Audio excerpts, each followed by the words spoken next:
आज हम देखेंगे क्लास 8th की वर्कशीट नंबर 21, सब्जेक्ट है साइंस। ठीक है, आज का टॉपिक है मेटल्स एंड नॉन मेटल्स का displacement reaction. Now once again we look into displacement reaction. As you know some metals are very reactive, some more and some less. ठीक है, हमें पता है कि कुछ ज़्यादा ही करते हैं, कुछ बहुत कम करते हैं और कुछ करते ही नहीं है। Also some metals do not react with anyone. ठीक है, हमें ये पता है।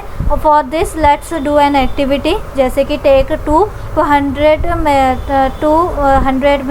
ml बीकर्स, दो लेने हैं 100 ml बीकर्स, और उनमें क्या करना है, ऐसे ए बी पॉइंट आउट कर देना है। Take about 50 ml water in each beaker. ठीक है, ले लिया।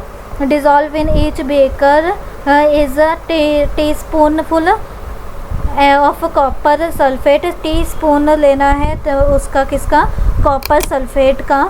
Put a galvanised iron nail और zinc split in copper A beaker A. Beaker A में क्या करना है, आयरन नेल और जिंक स्प्लिट डालनी है, और nail iron nail in beaker B. ठीक है, तो आप क्या करोगे, जिंक स्प्लिट ए में डालोगे और आयरन नेल बी में डालोगे। ठीक है, और फिर रिकॉर्ड करोगे इसकी ऑब्जर्वेशन। तो देखो पहले ऐसा था, अब ऐसा हो गया है ना, ये ब्लू में चेंज हो गया है, मतलब ग्रीन या ब्लू ऐसा ही है, और ये पूरा ब्लैक हो रखा है। ऑब्जर्वेशन क्या है बीकर ए की, zinc displace copper very fast from copper sulphate. Zinc sulphate जो कॉपर है उसने बहुत जल्दी रिएक्ट करा कॉपर सल्फेट के साथ। That's why the colour, blue colour जो था कॉपर सल्फेट का, वो डिस्प्लेस हो गया किससे, powdery brown black mass of copper is disposes on the nail और स्प्लिट। ठीक है, तो इसका रिएक्शन कैसे हुआ, कॉपर सल्फेट में जब आप जिंक प्लस करोगे तो जिंक सल्फेट बन जाएगा और कॉपर आएगा। ठीक है, और बी में क्या हुआ, iron displace colour from copper sulphate very slowly, धीरे धीरे उसने क्या करा। अगर इसका रिएक्शन देखोगे तो कॉपर सल्फेट में जब आपने आयरन करा तो फेरियस सल्फेट और कॉपर आया। ठीक है, observe the given list of metals, this is a reactively series table। मतलब जैसे जैसे दे रखा है वैसे वैसे इसका रिएक्टिवनेस है। if we place any above metal in salt solution of the lowest metal, the reaction will take place। if we put lowest metal in above metal salt solution, the reaction will not take place. अगर ज़्यादा वाले को कम वाले में डालोगे तो बहुत जल्दी हो जाएगा, कम वाले को डालोगे तो कुछ भी नहीं होएगा। ठीक है, सॉल्ट सॉल्यूशन में the more reactive metals displace less reactive metal from their compounded in aqueous solution. ठीक है, ज़्यादा रिएक्टिव वाले कम रिएक्टिव को डिस्प्लेस कर देते हैं। ठीक है, ऐसे ये देख हो रहे हैं। क्या पहला है पोटेशियम, उसे के से डिनोट किया जाता है, वो बहुत ही ज़्यादा हाईली रिएक्टिव है। सोडियम उससे कम रिएक्टिव है, कैल्शियम उससे कम है, मैग्नीशियम उससे कम है, एल्युमिनियम उससे कम है, जिंक उससे कम है, आयरन उससे कम है, लीड उससे कम है, कॉपर उससे कम है, और मर्क्यूरी उससे कम है, सिल्वर उससे कम है, और गोल्ड सबसे कम रिएक्टिव है। ठीक है, तो ये सारा आपका हो गया है। ये आपको देखो मैथ्स के साइंस के सिंबल्स में आपको बताया भी गया है कि किसे कैसे डिनोट किया जाता है, उनके पूरे नाम बता रखे हैं और रिएक्टिवनेस भी उनकी बता रखी है। What is the color of copper sulfate and copper. ठीक है, तो कॉपर सल्फेट और कॉपर का कलर कैसा हो गया था, that is why blue of copper sulphate display. तो यहाँ पर आप लिखोगे ये वाला ब्लू कलर हो गया था कॉपर सल्फेट का, और पाउडरी ब्राउन ब्लैक मास हो गया था कॉपर का। ठीक है, तो ये आपका हो जाएगा कि कौन सा कलर है। उसके बाद अब आते हैं नेक्स्ट वाले पे। Why the copper cannot displace zinc from its salt solution।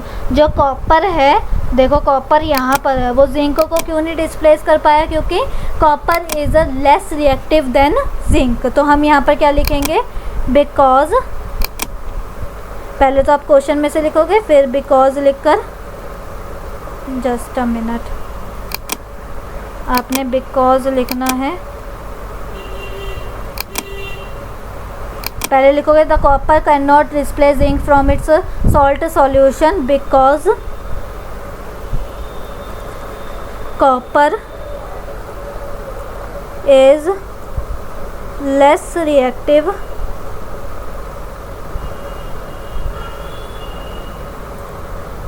Then zinc, ठीक है, जिंक से कम रिएक्ट करता है ये, ठीक है। तो ये आपका आंसर हो जाएगा, because copper is less reactive than zinc. उसके बाद नेक्स्ट वाला देखो, arrange zinc, iron, copper, metal in decreasing order, ठीक है। तो आप इसकी हेल्प ले सकते हो। तो पहले क्या आएगा हमारे पास, सबसे पहले कौन सा होता है, जिंक होता है। तो डिक्रीजिंग में लिखना है, तो इन डिक्रीजिंग ऑर्डर, मतलब कि अरेंज में छोटे से बड़ा, डिक्रीजिंग ऑर्डर, डिक्रीजिंग होता है छोटे से बड़ा, है ना। Decreasing means, just a minute I will confirm, just a minute.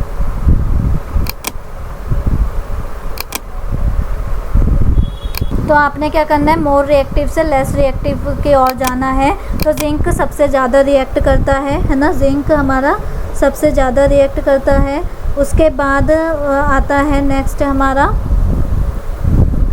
Next में आएगा आयरन, आयरन उससे कम रिएक्ट करता है। फिर आएगा कॉपर, ठीक है, कॉपर सबसे कम रिएक्टिव है। What happen when an iron nail is dipped in a copper sulphate solution. तो बीकर बी में यही हुआ था कि हमने आयरन नेल डाली थी, है ना, आयरन नेल डाली थी बीकर बी में। तो आप ये वाला लिखोगे रिएक्शन पूरा, कि ये रिएक्शन होता है, आपका आंसर नंबर 4 ये हो जाएगा। Complete the reaction zinc plus dash, जब आप जिंक में क्या प्लस करोगे तब आपका जिंक सल्फेट प्लस कॉपर बनेगा। तो जब आप कॉपर सल्फेट प्लस करोगे जिंक में, ठीक है, तो आप यहाँ पर क्या लिखोगे, कॉपर सल्फेट। आपका आंसर क्या हो जाएगा, ये वाला रिएक्शन है पूरा का पूरा। जिंक गिवन है, कॉपर से जिंक सल्फेट भी गिवन है, कॉपर भी, बस ये गायब है, तो ये आप लिख लोगे, ठीक है। तो यहाँ पे आपकी वर्कशीट कंप्लीट होती है। आई होप आपको वीडियो अच्छी लगी हो, और अगर अच्छी लगी तो प्लीज़ लाइक कीजिए, चैनल पे नए हो तो सब्सक्राइब करना बिल्कुल ना भूलें, और कमेंट में रिव्यू ज़रूर दें।